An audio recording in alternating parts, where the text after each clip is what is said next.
अमेरिकी खुफिया रिपोर्ट में सामने आया है कि लगातार हमलों के बावजूद ईरान की सैन्य ताकत पूरी तरह खत्म नहीं हुई। सूत्रों के अनुसार ईरान के लगभग आधे मिसाइल लॉन्चर और हजारों ड्रोन अभी भी सक्रिय हैं, जो पूरे क्षेत्र के लिए खतरा बने हुए हैं। स्ट्रेट ऑफ हॉर्मुज में तटीय क्रूज मिसाइलों से जहाजों का बड़ा खतरा है, जबकि अमेरिका और इजराइल ने बड़े हमलों और नेताओं की मौत का दावा किया है। वास्तविक स्थिति में उनकी ताकत अभी भी बरकरार है। ईरान युद्ध के बीच अमेरिकी राष्ट्रपति डोनाल्ड ट्रंप ने फार्मास्यूटिकल कंपनियों पर 100% टैरिफ लगाने का बड़ा फैसला किया है। व्हाइट हाउस के अनुसार यह कदम अमेरिका में दवा उत्पादन बढ़ाकर राष्ट्रीय सुरक्षा सुनिश्चित करने के लिए उठाया गया है। हालांकि जो कंपनियां अमेरिका में मैन्युफैक्चरिंग या प्राइसिंग डील करेंगी, उन्हें छूट दी जा सकती है। इस फैसले से वैश्विक दवा कंपनियों और अमेरिका में दवा कीमतों पर असर पड़ सकता है।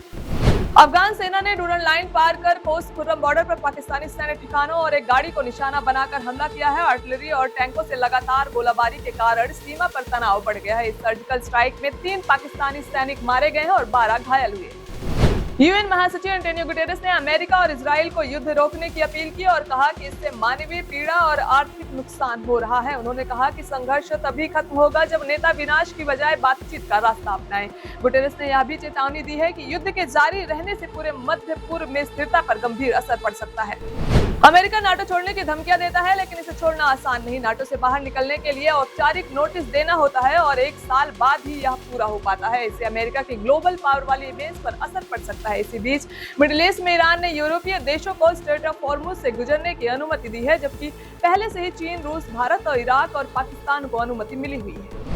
मिडिल ईस्ट में जंग के बीच ईरान ने यूरोपीय देशों को बड़ा ऑफर दिया है और कहा है कि फ्रांस, इटली, स्पेन और ब्रिटेन के लिए स्ट्रेट ऑफ हॉर्मुज खोला जाएगा। यह कदम ऐसे समय में आया है जब अमेरिकी राष्ट्रपति ट्रंप की धमकियों के बावजूद यूरोपीय देशों ने युद्ध में अमेरिका का साथ नहीं दिया। इराक और सीरिया ने तेल निर्यात को सुरक्षित करने के लिए समझौता किया है, जबकि गल्फ देशों ने वैकल्पिक भूमि मार्ग से व्यापार शुरू कर दिया। अमेरिका को इराक में भी सुरक्षा और राजस्व संबंधी चुनौतियों का सामना करना पड़ रहा है।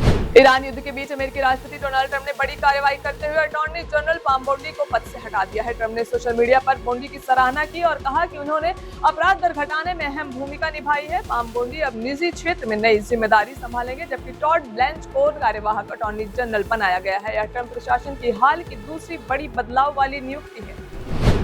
मिडिल ईस्ट में ईरान और अमेरिका के बीच जारी तनाव अब डिजिटल दुनिया तक पहुंच रहा है। हाल ही में ईरान की रेवोल्यूशनरी गार्ड ने दावा किया है कि उसने दुबई में ओरेकल के डेटा सेंटर पर हमला किया है। इस हमले से टेक सेक्टर और क्लाउड सिस्टम पर खतरा बढ़ गया है। अगर यह हमला सही साबित होता है तो केवल एक कंपनी ही प्रभावित नहीं होगी, बल्कि इंटरनेट सेवाएं, क्लाउड प्लेटफॉर्म और डिजिटल इंफ्रास्ट्रक्चर भी प्रभावित हो सकते हैं। अमेरिकी नाकेबंदी से क्यूबा दहशत में है। ट्रंप प्रशासन के दबाव के चलते सरकार को 2000 से अधिक लोगों को क्षमादान देना पड़ा है, लेकिन उनके अपराधों को लेकर कोई जानकारी नहीं दी गई है।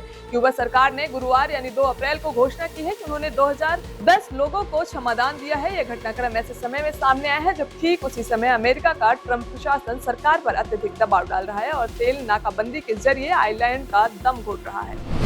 पाकिस्तान में पेट्रोल और डीजल की कीमतों में भारी वृद्धि ने देश में महंगाई और आर्थिक संकट की चिंता बढ़ा दी है। हाल ही में पेट्रोल की कीमत 137 रुपए प्रति लीटर और डीजल 184 रुपए प्रति लीटर बढ़ाई गई है, जिसके बाद पेट्रोल 458 रुपए और डीजल 520 रुपए प्रति लीटर हो गया है। यह बढ़ोतरी ऐसे समय में हुई जब पाकिस्तान खुद को अमेरिका और ईरान के बीच युद्ध विराम के लिए मध्यस्थ के तौर पर पेश कर रहा है, लेकिन घरेलू ईंधन संकट से जूझ रहा है।